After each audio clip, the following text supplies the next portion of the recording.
திமுக கூட்டணியில எத்தனை பிரச்சனைகள் வந்துகிட்டு இருக்கு, அதெல்லாம் பெரிய விவாதமாக்குறது இல்ல. விடுதலை சிறுத்தைகள் கட்சி திருமாவளவன் அவர்கள் தொடர்ந்து பேசிட்டு இருக்காரு. கூட்டணியில பிளவு ஏற்படுதா அப்படின்ட்டு விவாதம் பண்றது இல்ல. செல்வ பெருந்தகை அவர்கள் ராமதாஸ் அவர்களை சந்திச்சிருக்காரு. அப்போ பாட்டாளி மக்கள் கட்சி திமுக கூட்டணியில வருதா, அப்போ விசிக வெளியில போகுதா அப்படின்ட்டு விவாதம் பண்ணலாம். அப்படிலாம் விவாதம் பண்ண மாட்டீங்க. இல்லாத செய்தியை இருக்கிற மாதிரி காமிக்கக்கூடியவர்கள் விசிக தொடர்ந்து சீட்டுகள் அதிகமாக வேணும்னு கேட்டுட்டு இருக்காங்க. கம்யூனிஸ்டுகள் ஆட்சியே சரியில்லைன்னு சொல்லிட்டு இருக்காங்க. சண்முகம் அவர்கள் இந்த ஆட்சி சரியில்லை அப்படின்னு சொல்லியிருக்காரு. இது குறித்தெல்லாம் விவாதம் பண்றது கிடையாது. இதனால கூட்டணி உடையதான பேசுறது கிடையாது. திமுக கட்சியில கனிமொழி அவர்களுக்கும் உதயநிதி ஸ்டாலினுக்கும் பிரச்சனை போதா, அது குறித்து விவாதம் பண்றது கிடையாது. திமுக கட்சியில ஸ்டாலின் அவர்கள்ட்ட உதயநிதி ஸ்டாலின் துணை பொதுச்செயலாளர் பதவி கேட்கிறாரா, அதனால பிரச்சனை போதா, அது குறித்து விவாதம் பண்றது கிடையாது. எப்பயுமே ஆளுங்கட்சி பத்தி எந்த ஒரு செய்தியும் எந்த ஒரு விவாதமே பண்ணாம மற்ற கட்சிகளை விமர்சனம் பண்றது எந்த மாதிரியான ஊடக தர்மம் தெரியல.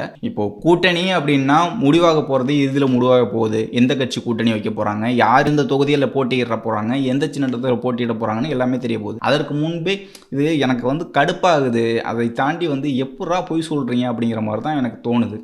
ஏன்டா அப்படி சொல்லி என்ன என்ன என்ன சாதிக்க போறீங்க அப்படின்ட்டு தான். ஒரு பொய் சொல்றதுங்கிறத அவ்வளோ சாதாரணமாக பண்றாங்க அப்படிங்கிறது தான் நம்மளால ஏற்றுக்கவே முடியல. எப்படா நீங்கள் என்னடா எந்த ஒரு ஆதாரமே இல்லாமல் எப்படா சொல்கிறீங்க அப்படின்ட்டு தான் எனக்கு தோணுது. அந்த மாதிரி தான் ஊடகங்கள் இருக்குது. இது ஒரு நரேட்டிவ் செட் பண்ணுறேங்கிற பெயரில் ஒரு இல்லாத ஒன்றை தகவல் கிடைக்குது, பேச்சுவார்த்தை நடக்குது அப்படின்ட்டு யாரோ சொன்னாங்க அப்படி இப்படின்ட்டு செய்தி போடுறதெல்லாம் உங்களுடைய தொழிலுக்கு அது என்ன சொல்கிறது, தொழிலாக கூட பார்க்கக்கூடாது.